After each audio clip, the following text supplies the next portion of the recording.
नमस्कार दोस्तों, स्वागत है आपका आज के मुख्य समाचार में। सबसे पहली बड़ी खबर में आपको बताएंगे, समाजवादी पार्टी में बड़ी सरगर्मी, अखिलेश, मुलायम और शिवपाल कल एक साथ करेंगे मंथन। इसी के साथ दूसरी बड़ी खबर में जिक्र होगा कि यूपी में बज गया चुनावी बिगुल, केंद्रीय बलों की 1000 कंपनियां संभालेंगी मोर्चा। तीसरी बड़ी खबर में आपको बताएंगे कि पंजाब में पीएम मोदी की सुरक्षा चूक से यूपी में बीजेपी को होगा फायदा। जाने क्या बोले तेजस्वी यादव।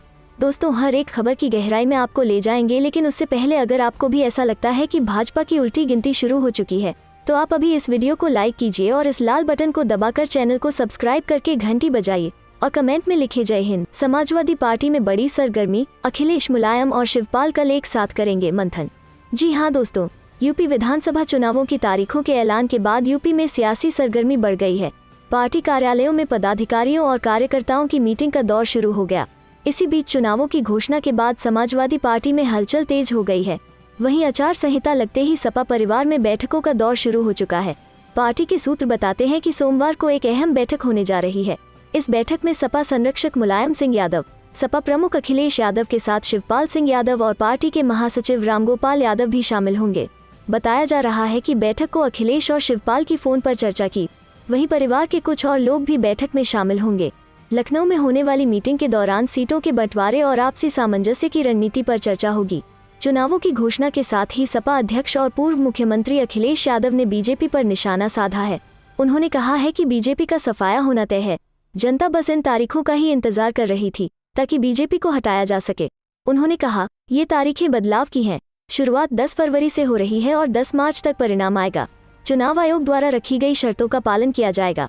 10 मार्च के बाद यूपी से भाजपा का साफ होना तय है। चुनाव आयोग ने वर्चुअल रैली करने को लेकर अखिलेश यादव ने कहा कि कोरोना से बचने के लिए यह जरूरी है, लेकिन चुनाव आयोग को उन पार्टियों के बारे में भी सोचना चाहिए जिनके पास कोई इंफ्रास्ट्रक्चर नहीं है, फिर भला वो वर्चुअल रैली कैसे करेंगे। इसलिए चुनाव आयोग को कुछ सहयोग देना चाहिए, चाहे चैनल के माध्यम से। विपक्ष के लोगों को ज्यादा समय दें और मुफ्त में समय दे। चलते हैं अगली खबर की तरफ। यूपी में बज गया चुनावी बिगुल, केंद्रीय बलों की 1000 कंपनियां संभालेंगी मोर्चा। जी हाँ दोस्तों, देश के सबसे बड़े प्रदेश यूपी में होने वाले 7 चरणों के चुनाव के लिए सबसे बड़ी फोर्स लगेगी। इसमें यूपी पुलिस के जवानों के अलावा केंद्रीय बलों की करीब 1000 कंपनियां सुरक्षा व कानून व्यवस्था का जिम्मा संभालेंगी। दिल्ली, राजस्थान, हरियाणा, बिहार, मध्य प्रदेश, छत्तीसगढ़, झारखंड व उत्तराखंड की अंतर्राज्यीय सीमाओं के साथ ही नेपाल बॉर्डर भी यूपी में सुरक्षा के लिहाज से बड़ी चुनौती है।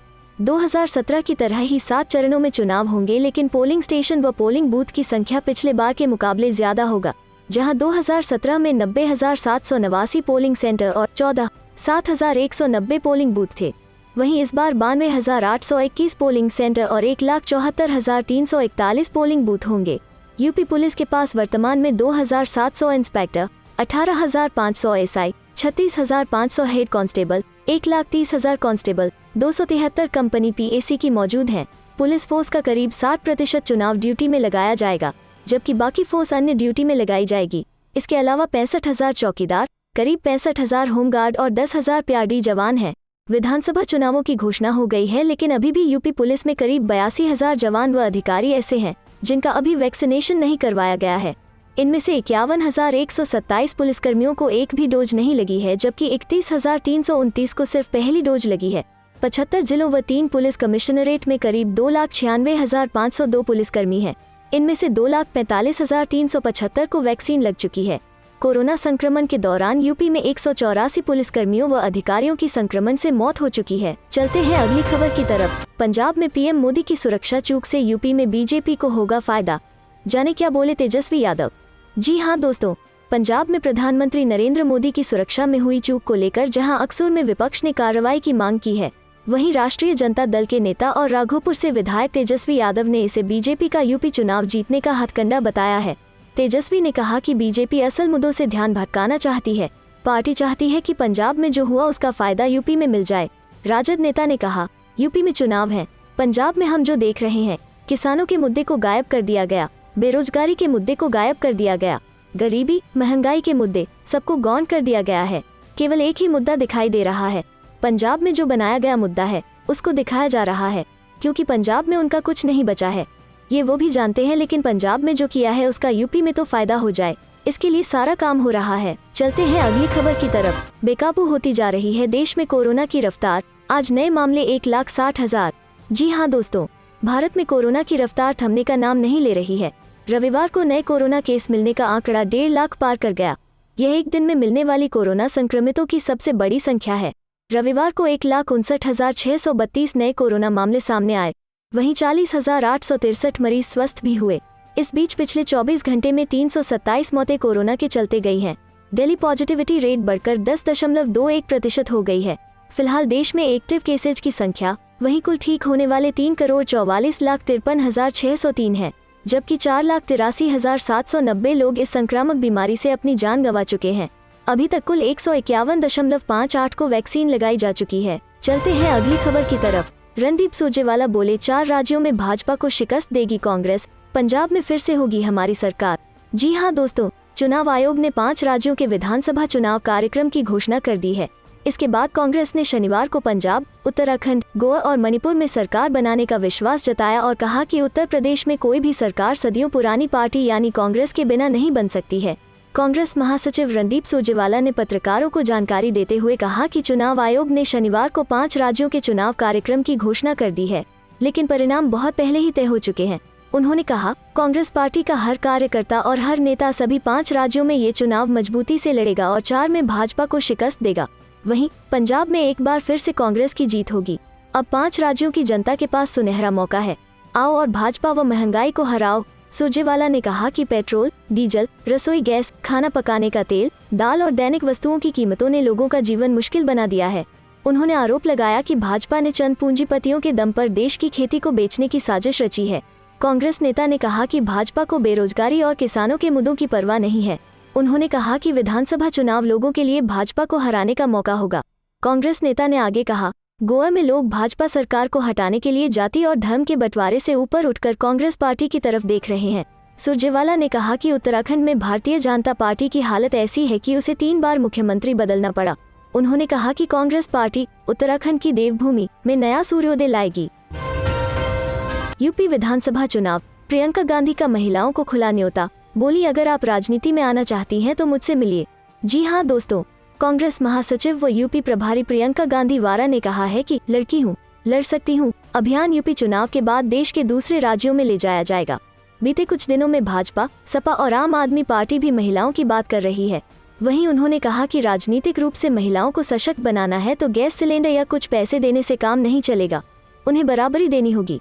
शनिवार को प्रियंका गांधी ने वर्चुअल अभियान की शुरुआत करते हुए फेसबुक लाइव किया। जनता से लिए गए सवालों का जवाब देते हुए उन्होंने कहा कि महिलाओं को समझना होगा कि हम एकजुट होकर भविष्य बदल सकते हैं। पिछले 1.5 साल में जहां जहां महिलाओं पर उत्पीड़न हुआ मैं वहां गई। उन्नाव, रायबरेली समेत जहां जहां मैं गई और पीड़ितों से मिली तो उनमें लड़ने का जज्बा देखा। उससे ही मेरे मन में ये भावना आई और इसी भावना से हमारा नारा प्रेरित है, लड़की हूँ, लड़ सकती हूँ। महिलाओं को राजनीति में आने के लिए आमंत्रण देते हुए उन्होंने कहा कि अगर आप महिला हैं, राजनीति में आना चाहती हैं तो आइए मुझसे मिलिए, हम बात करेंगे। यूपी चुनाव के लिए कांग्रेस की जो लिस्ट आएगी उसमें आप ऐसी महिलाएं पाएंगे जिन्होंने बहुत संघर्ष किया। सपा की एक महिला की साड़ी पंचायत चुनाव में खींची गई, हम उन्हें लड़ाएंगे। उन्होंने आधे घंटे तक फेसबुक लाइव के दौरान न्यूजीलैंड की प्रधानमंत्री जेसिंडा अर्डन को अपनी पसंदीदा महिला नेता बताते हुए कहा कि वो बहादुर है, सहज है। उनकी बेटी हुई तो वो उसे लेकर संसद तक गईं। मेरी दादी इंदिरा गांधी मेरी प्रेरणा है।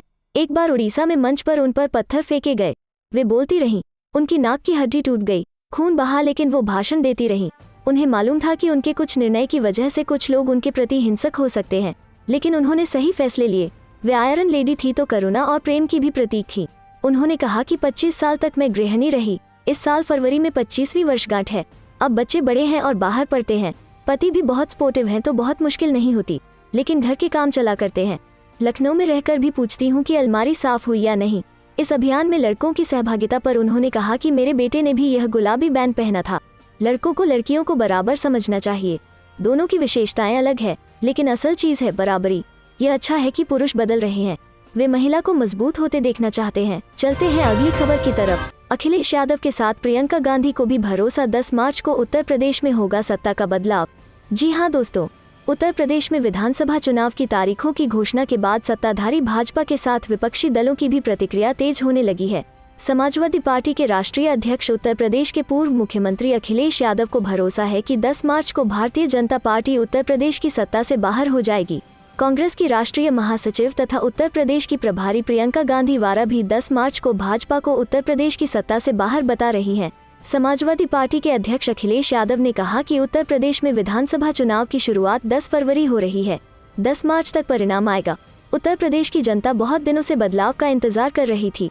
इतने दिनों में महंगाई बढ़ी है, बेरोजगारी बढ़ी है, किसानों पर झूठे मुकदमे लगे, अल्पसंख्यकों के साथ भेदभाव हुआ है, नफरत की राजनीति हुई है। उन्होंने लगातार सरकार में बैठकर अधिकारियों के माध्यम से लोगों को सताया है। अखिलेश यादव ने कहा कि 10 फरवरी से शुरू हो रही उत्तर प्रदेश के चुनाव की यह तारीखें बदलाव की हैं। शुरुआत 10 फरवरी से हो रही है और 10 मार्च तक परिणाम आएगा। चुनाव आयोग की सभी शर्तों का पालन किया जाएगा। 10 मार्च के बाद उत्तर प्रदेश भाजपा का साफ होना तय है।